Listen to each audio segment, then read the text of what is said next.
Karena semua doa Katolik selalu pengantaraan Yesus. Bahkan Bapak Ibu, kita tidak menjelekkan saudara kita non-Katolik. Kalau Anda melihat struktur doa Katolik, itu Anda bisa melihat secara kasat mata struktural.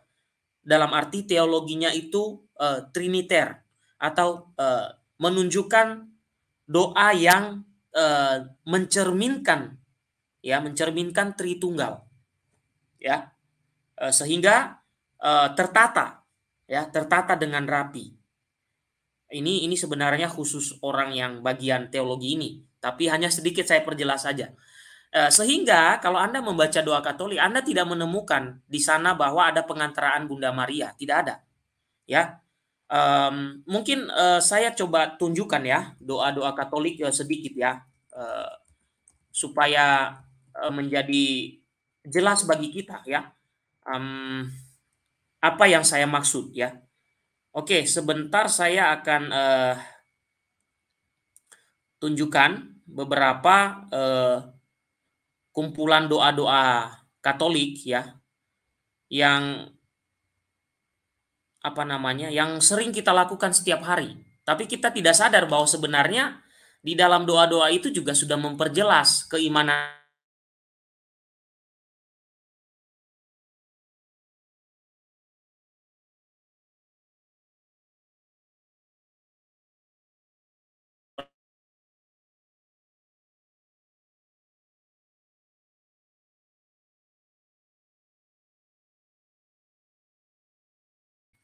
Ya, oke. Nanti di kedepannya ini nanti saya akan tampilkan contoh-contoh doanya. Sekarang saya mungkin akan tampilkan bagian penjelasan selanjutnya. Oke, baik, saya akan share lagi Bapak Ibu untuk memperteguh lebih jauh lagi tentang Bunda Maria ini. Oke. Nah, tadi saya sudah membahas 3 poin tadi. Saya kira itu sangat sederhana dan mudah dimengerti. Kemudian sekarang kita melihat bagaimana dokumen gereja. Terutama di sini yang saya tampilkan adalah dokumen ya tentang Konsili Vatikan kedua ya Bapak Ibu, yang dimana memuat tentang juga atau meneguhkan ya tentang apa yang diyakini oleh Gereja Katolik sebagai pandangan terhadap Bunda Maria sebagai pengantara rahmat. Ini juga pendek, sekarang saya bacakan saja. Bapak Ibu, terkait 3 poin yang sudah saya jelaskan di awal tadi, itu penjelasan yang kurang lebih mudah sekali dimengerti. Nah, Konsili Vatikan kedua Bapak Ibu mempersembahkan ada dalam bab 8 ya, konstitusi dogmatis tentang gereja, yaitu mengenai Santa Perawan Maria Bunda Allah dalam misteri Kristus dan gerejanya. Dikatakan demikian: karena Kristus terus melanjutkan karya dan misi penyelamatan, ya, penyelamatannya melalui tubuhnya, yaitu tubuh mistiknya, yaitu gereja, maka para bapa konsili, ya, secara istimewa di bawah bimbingan Paus Paulus ke-6 memutuskan bahwa sungguh amat tepat menyampaikan peran Bunda Maria di sini sebab ia dianugerahi kurnia serta martabat yang amat luhur, yakni menjadi Bunda Putra Allah, maka juga menjadi putri Bapa yang terkasih dan kenisah Roh Kudus. Ya, Lumen Gentium 53. Bapak Ibu yang punya dokumen Konsili Vatikan kedua, pemaparannya ada di sana. Tapi jangan dibaca sepotong. Nanti Anda mirip seperti Crusader Network. Kemudian, ya, seluruh gereja ya, menghormati Bunda Maria sebagai anggota gereja yang maha unggul dan sangat khusus dan sebagai teladan dalam iman, harapan, dan kasih. Dalam konsili ini, ya, gelar-gelar Bunda Maria itu ditegaskan kembali, dipertegas. Makanya Bapak Ibu, ketika ada kelompok yang mengatakan Konsili Vatikan kedua itu bisa salah, maka itu dipertanyakan kekatolikannya.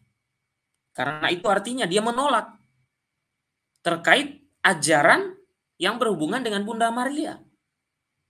Ya, karena dalam Konsili Vatikan kedua itu bukan hanya 1-2 dokumen dan bukan hanya membicarakan 1-2-3 doktrin atau dogma.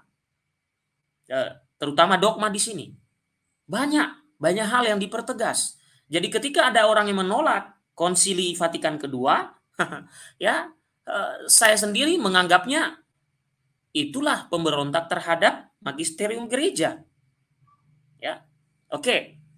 Dikatakan bahwa Konsili Vatikan kedua ini menegaskan atau mengulangi gelar-gelar Bunda Maria sebagai pengacara, advokata, pembantu, adjutrix, penolong, auxiliatrix, dan perantara mediatrix. Meskipun ada beberapa yang belum menjadi dogma, Bapak Ibu, ya, belum menjadi dogma, tapi itu masuk di dalam pengajaran, ya. Oke. Nah, menurut definisi dasarnya, ya, definisi dasarnya seorang perantara ada seorang yang bertindak sebagai penengah antara dua pihak yang berbeda. Seringkali seorang perantara ini adalah membantu melerai perbedaan-perbedaan dan membawa pihak-pihak tertentu ke dalam saling pengertian. Nah, dengan memeriksa keterangan-keterangan mengenai Bunda Maria dalam kitab suci, kita akan mendapati peran Bunda Maria sebagai perantara. Mohon dimengerti, itu di situ ada tanda petik. Tanda petik di situ itu artinya tidak terlepas dari pengantaraan Kristus, tidak pernah berada di atas kepengantaraan Kristus. Ya, atau bahasa sederhana tadi saya sudah sampaikan, Bunda Maria ambil bagian. Nah, Bunda Maria ambil bagian. Ya. Nah, Bunda Maria ya dalam kitab suci ya juga dikatakan penuh rahmat oleh malaikat Gabriel ketika pada waktu malaikat Gabriel datang memberi kabar sukacita kelahiran Yesus kepada Bunda Maria. Nah, Bunda Maria itu disapa oleh malaikat agung Gabriel sebagai yang penuh rahmat di hadapan Tuhan dan terpuji di antara semua perempuan. Itu kata terpuji di antara semua perempuan itu diucapkan oleh Elizabeth yang penuh dengan Roh Kudus. Itu artinya kedua hal ini kita tidak bisa bantah. Apakah Anda mau membantah kata malaikat Gabriel? Apakah Anda bantah tentang Roh Kudus yang mengilhami Elizabeth? Nah, ini juga keliru kalau kita bantah itu. Atau Anda mengatakan, oh di bahasa Indonesia di terjemahan lain tidak ada itu kata rahmat di situ.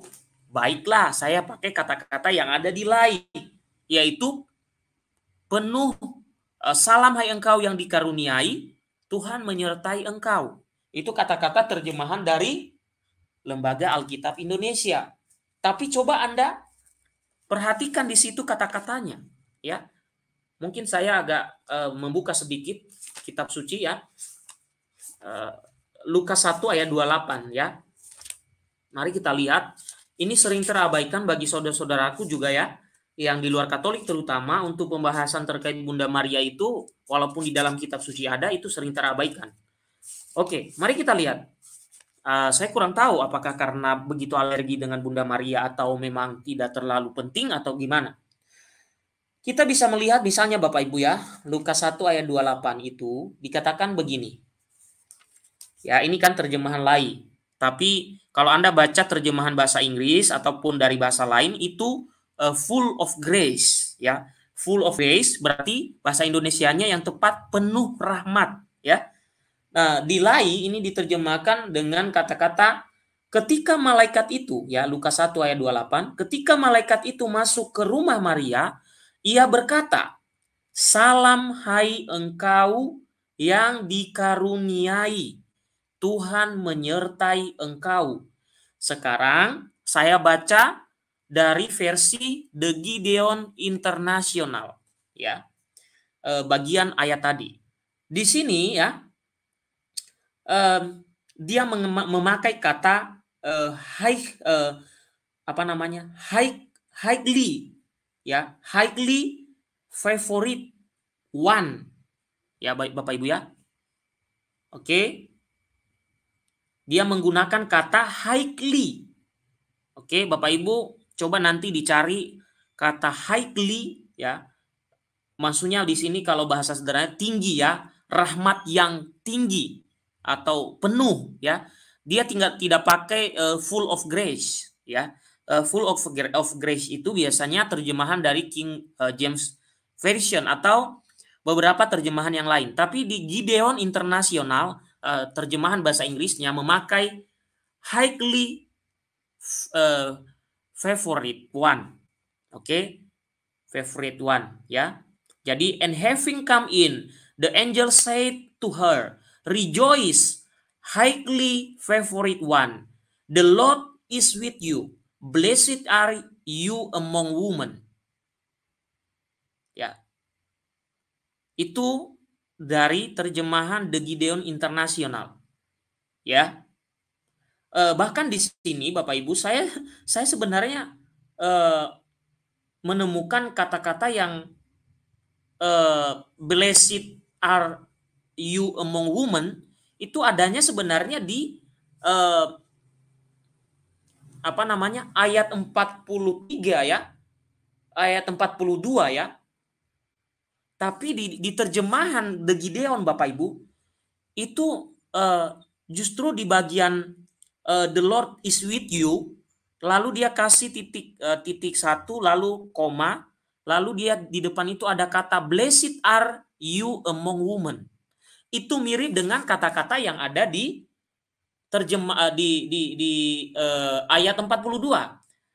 Ya, then she spoke out with a loud voice and said, "Blessed are you among women, and blessed in the fruit of your womb."